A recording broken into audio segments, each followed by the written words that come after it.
আমন্ত্রণ বাণিজ্য সংবাদে আপনাদের সাথে আছি আমি ইয়াসমিন সুমনা।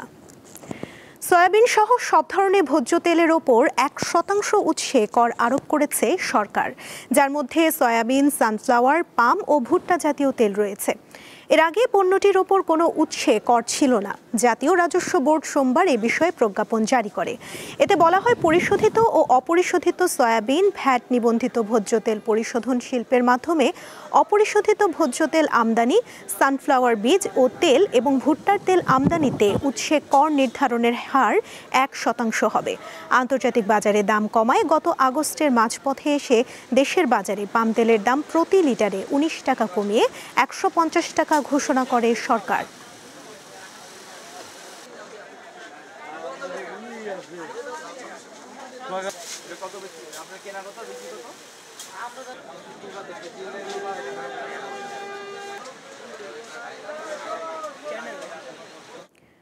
নতুন করে ডিজিটাল ব্যাংকের লাইসেন্স পেতে আবেদনের সময়সীমা বাড়িয়েছে বাংলাদেশ ব্যাংক। লাইসেন্স পেতে আগ্রহীরা আগামী 2রা নভেম্বর পর্যন্ত আবেদন করতে পারবেন। সোমবার বাংলাদেশ ব্যাংক এক বিজ্ঞপ্তিতে এ তথ্য জানিয়েছে। গত 1 সেপ্টেম্বর থেকে ডিজিটাল ব্যাংকের লাইসেন্স পেতে আগ্রহীদের কাছ থেকে আবেদন জমা নেওয়া শুরু হয়। আবেদন জমা দেওয়ার শেষ দিন ছিল 30 সেপ্টেম্বর, আর এখন আবেদন জমা দেওয়ার সময়সীমা 1 মাস বাড়ানো হলো। বাংলাদেশ ব্যাংকের নীতিমালা অনুযায়ী ডিজিটাল ব্যাংক পরিচালনার জন্য প্রধান কার্যালয় থাকবে, তবে সেবা প্রদানের ক্ষেত্রে এটি হবে স্থাপনাবিহীন। অর্থাৎ এই ব্যাংক কোনো ওভার দ্য কাউন্টার বা ওটিসি সেবা দেবে না। সব সেবাই হবে অ্যাপ নির্ভর, মোবাইল ফোন বা ডিজিটাল যন্ত্রে।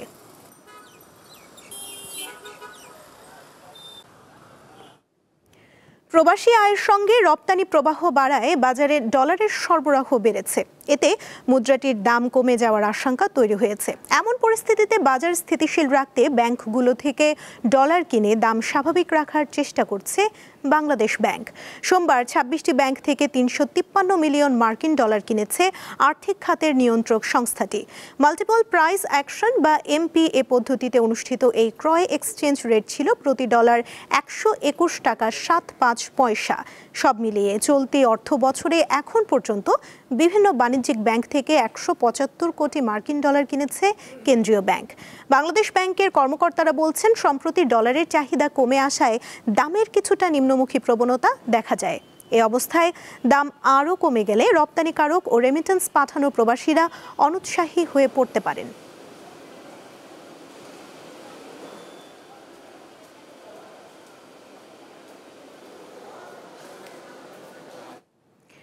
রাজধানী বনানীতে চলছে American chamber of commerce in বাংলাদেশের বৈঠক। সেখানে আছেন আমাদের সহকর্মী শাহরিয়ার ইমন। ইমন, বৈঠকে কে কে উপস্থিত আছেন আর আলোচনায় বক্তারা কি বলছেন?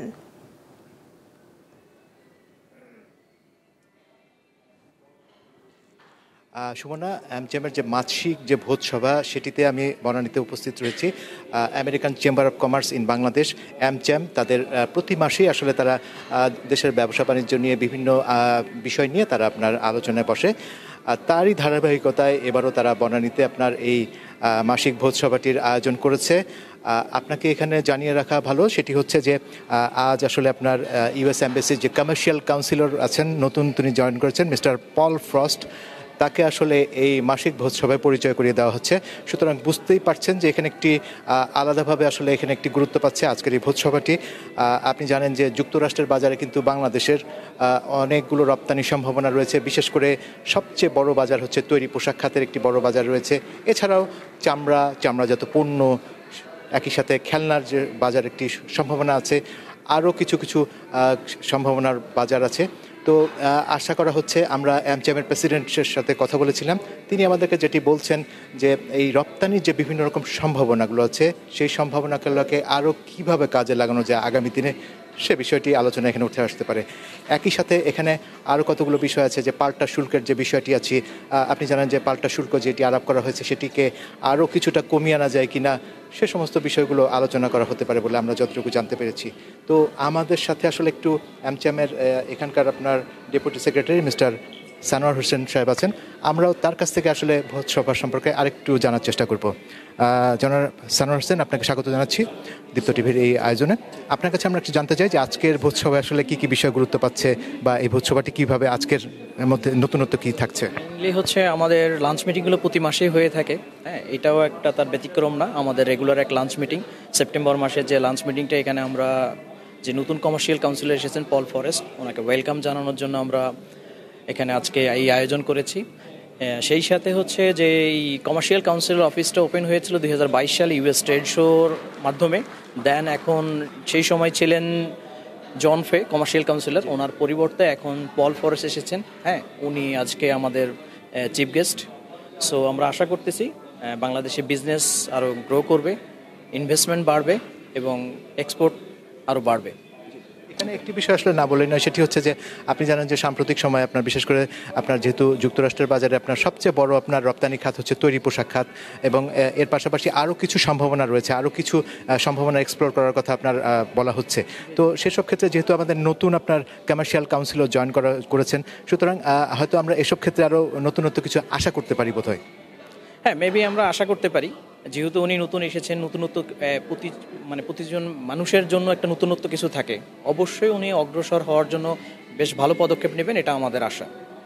আচ্ছা, এখানে এই কাউন্সিলর পোস্টটি যেহেতু রিসেন্টলি জয়েন করেছেন, এটা বোধহয় কি অনেকদিন বোধহয় ফাঁকা ছিল? বোধহয় ফাঁকা ছিল না, জন ফে যাওয়ার পরেই উনি জয়েন করেছেন। বাট আমরা ওনাকে রিসেপশন দিচ্ছি, জাস্ট হচ্ছে এই মাসে আমরা ওনাকে ইন্ট্রোডিউস করেছি এমচেমের মাধ্যমে। সুতরাং আমরা আশা করতে পারি যে যুক্তরাষ্ট্রের সাথে আমাদের যে বিভিন্ন ধরনের ব্যবসায়িক সম্পর্ক, রপ্তানি বাণিজ্য সহ এগুলো ক্ষেত্রে আরও অগ্রগতি হবে। হ্যাঁ, আমরা আশা রাখি যে এটা আরও অগ্রগতি হবে এবং জোরদার হবে ইনশাল্লাহ। আপনাকে অসংখ্য ধন্যবাদ।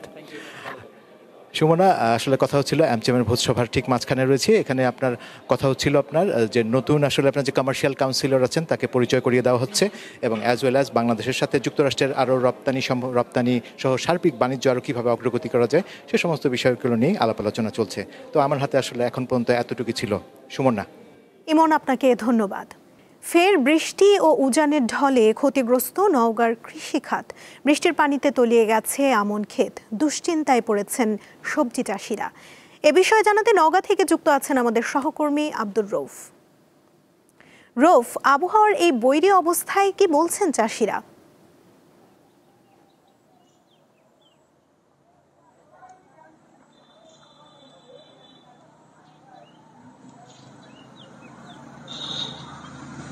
গত কয়েকদিনের লাগাতার বৃষ্টিতে জনজীবন যেমন বিপর্যস্ত হয়ে পড়েছে, ঠিক একইভাবে কিন্তু আপনার নওগাঁর যে ফসলে ব্যাপক ক্ষতি হয়েছে। বিশেষ করে এই কয়েকদিনের লাগাতার বৃষ্টি এবং উজান থেকে নেমে আসা পাহাড়ি ঢলে, কারণ নওগাঁর যে প্রধান নদী ছোট যমুনা ও আত্রাই নদীর পানি নতুন করে বৃদ্ধি পাওয়া শুরু করেছে। নদীর বৃদ্ধি পাওয়ার কারণে নদীর তীরবর্তী অঞ্চল রয়েছে সেগুলো জমিতে সদ্য রোপণ করা আমন ক্ষেতগুলো ইতিমধ্যে কিন্তু পানিতে তলিয়ে গেছে। এছাড়া অপরদিকে সবজির ক্ষেত, বিশেষ করে রবি ফসলের যে ফসলের ক্ষেতগুলো রয়েছে সেগুলো লাগাতার বৃষ্টির কারণে অনেকটা ক্ষতির সম্মুখীন হয়েছে। কৃষকরা জানিয়েছে যে লাগাতার বৃষ্টির কারণে জমিতে থাকা বেগুন, পটল, কাঁচা মরিচের যে গাছগুলো রয়েছে সেই গাছগুলো অনেকটা মরে যাচ্ছে এবং ফলন বিপর্যয় হচ্ছে। আর এই ফলন বিপর্যয়ের প্রভাবটি কিন্তু কাঁচা বাজারে পড়েছে। আজকে খবর নিয়ে জানা গেছে যে নওগাঁর কাঁচা বাজারের প্রকারভেদে বিভিন্ন সবজিগুলো আছে, সেসব সবজিগুলোর কেজি প্রতি 3 থেকে 5 টাকা করে বৃদ্ধি পেয়েছে। বিশেষ করে পটল, বেগুন, কাঁচামরিচ, ঝিঙ্গা সহ যে সবজিগুলো রয়েছে সেই সবজিগুলোর দাম বৃদ্ধি পেয়েছে। এছাড়া শীত আসছে, এই শীতকে কেন্দ্র করে কৃষকরা শীতের যে সবজিগুলো ফলনের জন্য যে জমি প্রস্তুত করবে সেই জমি প্রস্তুত এই বৃষ্টির কারণে করতে পারছে না। আমার সঙ্গে কথা হয়েছে নওগাঁর কৃষি আবহাওয়া বদলগাছী পর্যবেক্ষণাগারের কর্মকর্তা মিজানুর রহমানের সঙ্গে। তিনি জানিয়েছেন যে গত কয়েকদিন বৃষ্টি হলেও গতকালকের মধ্যরাত থেকে যে ভারী বৃষ্টি হয়েছে, অর্থাৎ গত 24 ঘন্টা নওগাঁতে 44 মিলিমিটার বৃষ্টির রেকর্ড করা হয়েছে। আর এই বৃষ্টির কারণে কিন্তু ধান সহ অন্যান্য সবজির ব্যাপক ক্ষতি হচ্ছে। এছাড়া এই আবহাওয়াটি আরো 2-1 দিন অব্যাহত থাকবে বলে তিনি জানিয়েছেন। আমার সঙ্গে কথা হয়েছে জেলা কৃষি সম্প্রসারণ অধিদপ্তর উপপরিচালক আবুল কালাম আজাদের সঙ্গে। তিনি জানিয়েছেন যে গত কয়েকদিন ধরে যে বৃষ্টি হচ্ছে, এই বৃষ্টির কারণে নিম্নাঞ্চলের প্রায় শতাধিক হেক্টর আমন ধান ইতিমধ্যে পানিতে তলিয়ে গেছে। এছাড়া রবি ফসল বন্ধ হয়ে যায় এবং আবহাওয়াটা স্বাভাবিক হয়, সেক্ষেত্রে কিন্তু নওগাঁতে যে আপনার ফলনের বিপর্যয় হওয়ার কারণে কাঁচা এই বৃষ্টি যদি দ্রুতই বন্ধ হয়ে যায় এবং আবহাওয়াটা স্বাভাবিক হয়, সেক্ষেত্রে কিন্তু নওগাঁতে যে আপনার ফলনের বিপর্যয় হওয়ার কারণে কাঁচা বাজারে যে সবজির দামের চড়া ভাবটা সেটা আসলে থাকবে না বলে তিনি জানিয়েছেন। তো নওগাঁ থেকে এই ছিল বন্যার কারণে ক্ষতিগ্রস্ত হওয়া ফসল নিয়ে আমার কাছে থাকা সর্বশেষ তথ্য। রৌফ, আপনাকে ধন্যবাদ। নানা সমস্যায় এখন সংকটাপন্ন নারায়ণগঞ্জে টানাবাজারের সুতা ব্যবসা। যেমন প্রভাব পড়েছে ব্যবসায়ীদের উপর, তেমনি ক্ষতিগ্রস্ত শ্রমিকরা। এই অঞ্চলের সুতা ব্যবসায় মন্দার কারণে বর্তমানে শ্রমিকরা অনেকটা কর্মহীন দিন পার করছেন। অনেকেই বাধ্য হয়ে পেশা পরিবর্তন করে চা বিক্রি ও চালাচ্ছেন রিক্সা। নারায়ণগঞ্জের সুতা ব্যবসার আদ্যপান্ত নিয়ে ধারাবাহিক প্রতিবেদনের শেষ পর্ব আজ। শীতলক্ষ্যা নদীর কোল ঘেঁষে নারায়ণগঞ্জের টানবাজারে গড়ে উঠেছে দেশের সবচেয়ে বড় সুতা ব্যবসার মোকাম। তবে আগের জৌলুস নেই বললেই চলে, যার ফলে ব্যবসায়ীর সংখ্যা কমে দাঁড়িয়েছে হাজারের নিচে।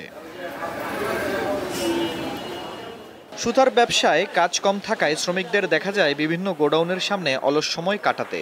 কাজ কম থাকায় এবং সংসার চালানোর অর্থ যোগানে ব্যর্থ হয়ে অনেকে চলে গেছেন অন্য পেশায়। কেউ রিক্সা চালাচ্ছেন, আবার কেউ চা বিক্রি করছেন, কেউ বিক্রি করছেন সবজি। দীর্ঘদিন ধরে কোনো ব্যবসা বাণিজ্য নাই, মানে আমরা বেকার, মানে এমন একটা অবস্থায় টানবাজারে বর্তমানে চলতেছে। এই ব্যবসাটা আস্তে আস্তে ধ্বংসের পথে বিলীন হয়ে যাইতেছে। তা আমরা কি করব, উপায় না পেয়ে কেউ রিক্সা চালাচ্ছে। আমরা খুবই অসহায়ের ভিতরে আছি। একদিন কাজ হলে আবার 3 দিন হয় না, ঠিকমতো খাওয়া দাওয়া পোলাপান করাইতে পারি না, লেখাপড়া পোলাপান করাইতে পারি না। আমরা দিনমজুরি কাজ করি, অনেক লেবার এখানে হাজার হাজার মানুষ, কিন্তু কাজ নাই। বর্তমান দুর্বিষহ অবস্থা থেকে উদ্ধারে সরকারের সহায়তা কামনা করেন ব্যবসায়ী নেতারা। যেহেতু টানবাজারের ব্যবসা বাণিজ্য নাই, সর্দারাও চলে গেছে, লেবাররা বিভিন্ন জায়গায় বিভিন্নভাবে, কেউ ওই যে বাদাম বিক্রি করে, কেউ অটো রিক্সা চালায়। অটো অনেকের আমার সাথে দেখা হয়, এই যে অটো যে আপনার এগুলা চালায়। তারপরে অনেকে চাটা বেছে, আবার আপনার আমি এমনও দেখছি ফুটপাতে বসে তরকারি বেচতেছে। এর থেকে পরিত্রাণ দেওয়ার জন্য আমি মনে করি আমাদের সরকারের সবচেয়ে বড় ভূমিকা পালন করতে হবে। 1000 ঘর থেকে 10,000 শ্রমিক আছে, 5,000 কর্মচারী আছে। এর মধ্যে ঘর তো কাজ কম হলে অটোমেটিক ওরা বেকার হয়ে যায়। অনেক শ্রমিক বেকার হয়ে গেছে, অন্য পেশায় চলে গেছে। কর্মচারী অনেক বিদায় হয়ে গেছে, অন্য পেশায় চলে গেছে। এটা সমস্যা তো হয়েছেই। এখন আমরা আশাবাদী হয়তো আস্তে আস্তে বাজারটা আগের পজিশনে ফিরে আসবে। এক্সপোর্ট যদি শুরু হয়, গার্মেন্টস বাঁচবে, লেবার বাঁচবে, এবং স্পিনার লোকাল স্পিনাররা বাঁচবে, লোকাল মার্কেটও ঠিক হবে। অ্যাসোসিয়েশনের তথ্য মতে বর্তমানে টানবাজারে শ্রমিকদের সংখ্যা প্রায় 12,000। দীপ্ত বার্তা কক্ষ। দর্শক, এই ছিল আজকের বাণিজ্য সংবাদে।